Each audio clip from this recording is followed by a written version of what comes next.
So like I said in my last video, I'm going to be going over Ganondorf's many abilities since many people don't seem to know anything about him. However, before I do, I would like to clear something up. My previous video was not out to call those people dumb or their opinions dumb just because they were rooting for Dracula. I can see people rooting for Dracula and still being intelligent. That wasn't my problem. It was people going around saying, this matchup is a stomp. Oh, Ganondorf's gonna get bopped. Oh, Dracula rapes. Even though this matchup is gonna be one of the closest ones of the season. Those people just didn't know anything about Ganondorf, and they didn't know anything about Dracula either. They just stole all their information off of the Versus Battle wiki, which is not credible ever. That's what I was calling dumb. I'm glad the video got so many views though. It's definitely my most viewed video, but also my most disliked. That's fine though. Without further ado, I'd like to go over the abilities of Ganondorf that give him a chance against Dracula.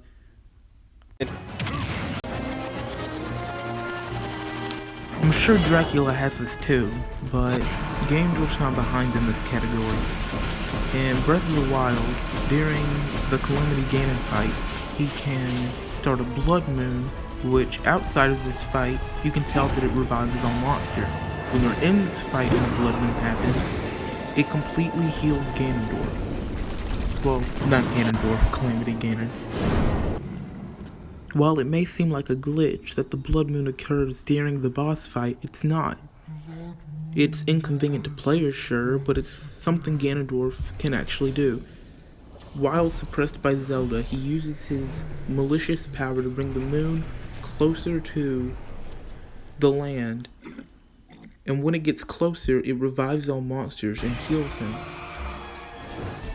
Since Ganondorf won't be suppressed by Zelda in this fight, he'll be able to reach the peak of his power and bring the moon down much easier and whenever he wants.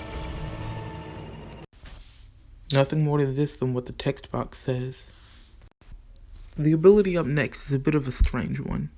In Ocarina of Time, Ganondorf froze the Zoras in ice that is so hot it can only be melted by excessively cold fire.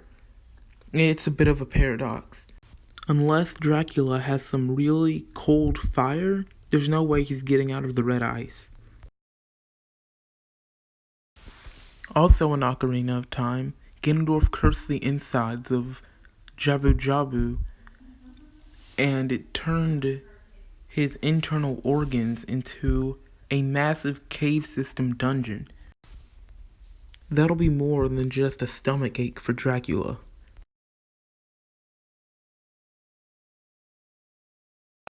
In this one clip you can see quite a few of Ganondorf's other abilities.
Here's an obvious example of levitation, which also would function as flight. This ability is a popular one. He casted a curse on the great Deku tree that ultimately killed him over time. By converting himself into twilight particles, Ganondorf can possess other beings. Since he converts into particles, it could get him out of bad situations, like the chokehold Dracula put him in the leak. Ganondorf also has, on multiple occasions, created an avatar for himself, so the Ganondorf you see fighting in the sneak peek of Ganondorf vs Dracula could easily be an avatar that gets defeated when the real one shows up.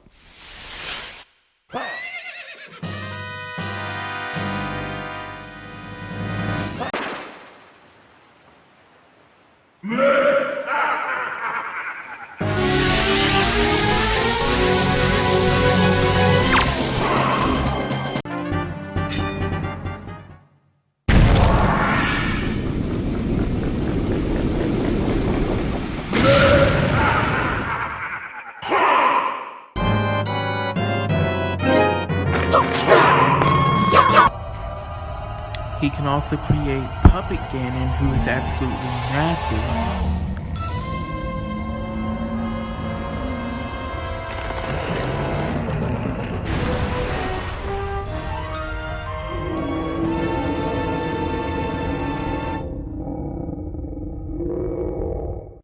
He's also created the Blight Ganons, which can copy others' powers. And one of them, Thunderblade Ganon, moves so fast he creates after images, even in Link's eyes, who has light speed reactions. Speaking of speed, he can also dodge light arrows. He's also a master at dual swordsmanship, so that may or may not prove useful. Ganondorf can also convert beings into shadow beasts. This is seen in Twilight Princess when Ganondorf gives Zant the power to do that. Now, that's nowhere near all of Ganondorf's abilities, but I do feel like that's a good bit of the ones that people don't know that much about.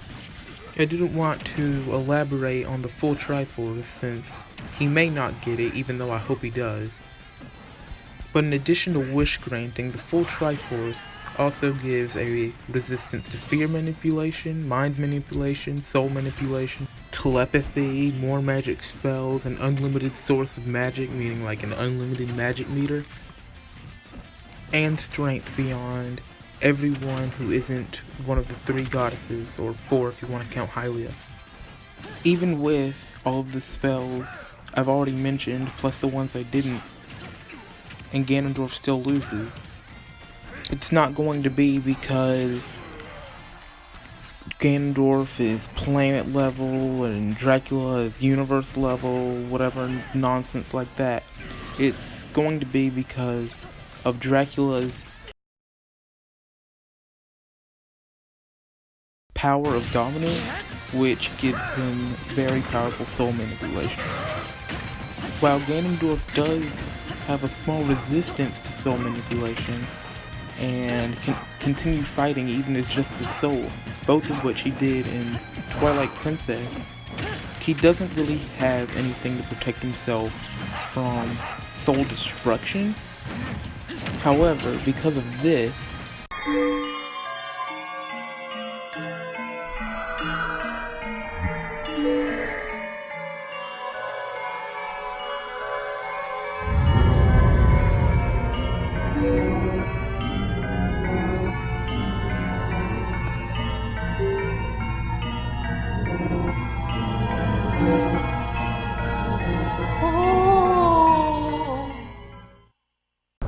and the long paragraph I gave earlier, possibly Zant's soul manipulation, he can suck the souls out of others. Maybe Ganondorf can do that too, and he could suck out Dracula's soul before Dracula destroys Ganondorf's.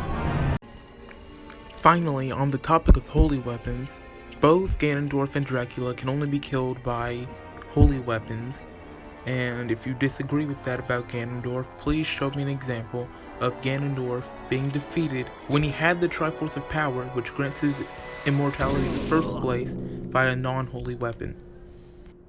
Since both of them can only be killed by holy weapons, one of them is going to need a holy weapon in order to finish the other. The good news is that Ganondorf has that in the form of the Sacred Sword, or the Sword of the Six Sages. The bad news is that Dracula has that too, in the form of Demonic Megiddo, a magic spell that burns the foe in holy flames.